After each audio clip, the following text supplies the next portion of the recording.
Olá, pessoal! Continuando os estudos da disciplina de expressão gráfica, ainda com relação à geometria descritiva, irei falar a partir deste vídeo sobre o estudo de retas.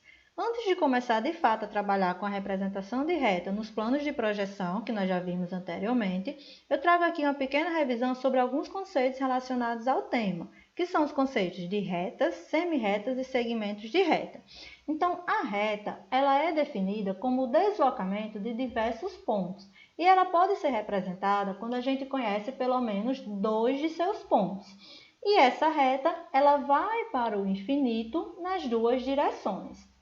Já a semi-reta, ela vai para o infinito, porém agora em apenas uma direção, e também pode ser definida quando a gente conhece pelo menos dois de seus pontos.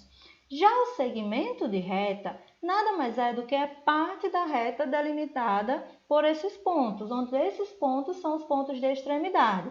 Então, eu tenho um início e um fim desse segmento de reta.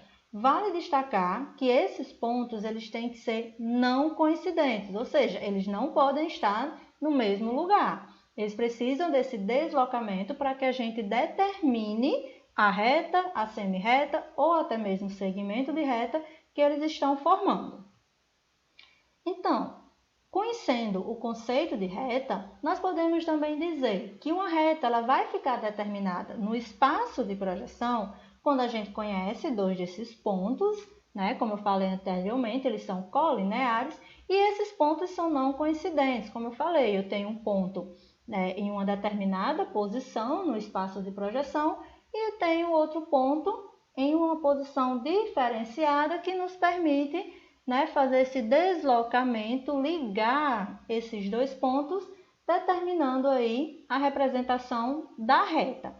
Assim como nós vimos lá no início do estudo de ponto, né, que o ponto objeto A é representado com letra maiúscula entre parênteses e ele vai ter um afastamento, uma abscissa e uma cota. Aqui nós temos que a reta objeto vai ser representada com a letra minúscula, mas também entre parênteses. Antes de trabalhar de fato a reta, né, no primeiro, segundo, terceiro ou quarto diedes, nós temos que conhecer alguns detalhes sobre o comportamento dessa projeção da reta. Então, o primeiro caso que eu trago para vocês é quando a reta ela é paralela ao plano de projeção. Então, aqui nós temos um plano de projeção e temos a reta objeto, que no caso aqui é a reta objeto S, formada, né, delimitada pelos pontos C e D.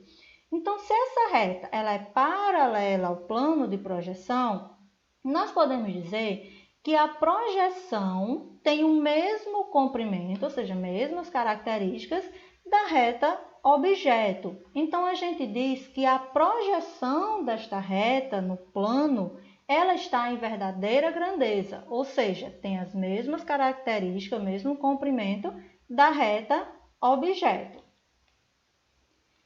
Segundo caso é quando a reta está situada ou aposta, né, exatamente no plano de projeção. Então, eu tenho o meu plano de projeção e a reta está situada exatamente no plano de projeção. Ela vai ter uma representação, uma projeção dessa reta? Vai. Apenas elas irão coincidir a representação no mesmo lugar, que é justamente situado, né, em cima do plano de projeção. Nesse caso, a projeção da reta também vai estar em verdadeira grandeza, vai ter as mesmas características, mesmo comprimento, apenas não tem aquele deslocamento certo entre o plano e a reta, porque todas duas, né, tanto a reta como a projeção, estão situadas no plano de projeção. Terceiro caso, quando a reta está ortogonal, ou seja, forma um ângulo de 90 graus com o plano de projeção. Nesse caso, a projeção da reta nesse plano de projeção vai se reduzir a um ponto. Então, eu não tenho mais a projeção em verdadeira grandeza. Eu tenho agora que a projeção, a representação dessa reta vai se reduzir a um ponto, porque está justamente formando um ângulo de 90 graus com o plano de projeção. Quando a reta está oblíqua ao plano de projeção, ou seja, ela está inclinada, né? Ela forma um ângulo que não é paralelo, não está situado e nem é um ângulo de 90 graus. Então, ela forma um ângulo diferente de 90 graus e não está paralelo ao plano, ou seja, está oblíqua. Nesse caso, eu tenho que a projeção, certo, da minha reta vai ser menor do que o tamanho real da minha reta objeto. Então, aqui eu tenho um determinado comprimento, né, um determinado deslocamento entre o ponto A e o ponto B. Quando eu venho para a projeção desses pontos e da reta, esse deslocamento, essa distância, ela é reduzida, ela está menor, justamente devido, né, à questão do ângulo ter interferido na representação dessa projeção. Sendo assim, a gente pode resumir que uma reta, tá? Quando ela é projetada em um plano de projeção, sempre vai ser outra reta, com exceção quando esta reta está ortogonal ao plano de projeção. Por quê? Porque quando ela está ortogonal ao plano de projeção, a sua projeção vai se reduzir a um ponto, ou seja, ela está formando um ângulo de 90 graus e quando a gente projeta, a sua projeção vai se reduzir a um ponto. Quando a reta está oblíqua, ou seja, está inclinada ao plano de projeção, nós temos que a sua projeção é menor do que o tamanho real dessa reta, ou seja, ela não vai estar em verdadeira grandeza. A projeção da reta só vai estar em verdadeira grandeza quando a minha reta ou é paralela ou está situada no plano de projeção. Conhecendo o comportamento da projeção de uma reta sobre um plano de projeção, nós vamos agora começar a representar essas retas projetando elas no plano horizontal e vertical de projeção e, consequentemente, nos diédricos que nós já estudamos. Então, assim, nós já estudamos a projeção dos pontos, né? Pontos, objetos. Então, nós vimos lá que quando a gente projeta um ponto nos planos horizontal e vertical de projeção, nós vamos ter as coordenadas descritivas desses pontos, que são as abscissas, afastamentos e cotas.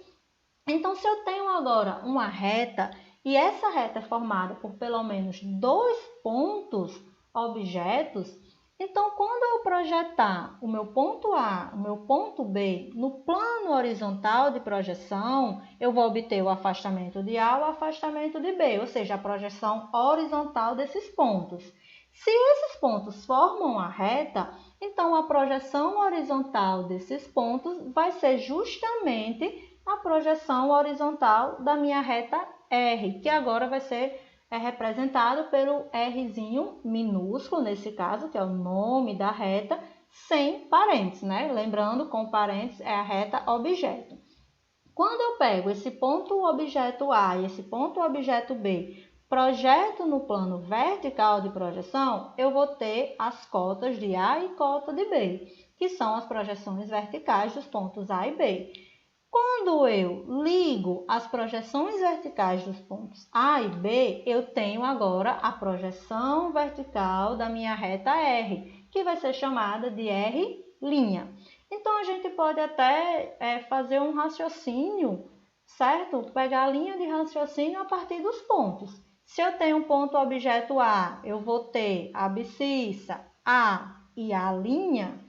Tá? Se eu agora estou trabalhando com retas, eu vou ter que a representação horizontal dos afastamentos vai formar a projeção R da minha reta e a projeção vertical, no caso as cotas, vai formar a projeção R', no caso a projeção vertical da minha reta.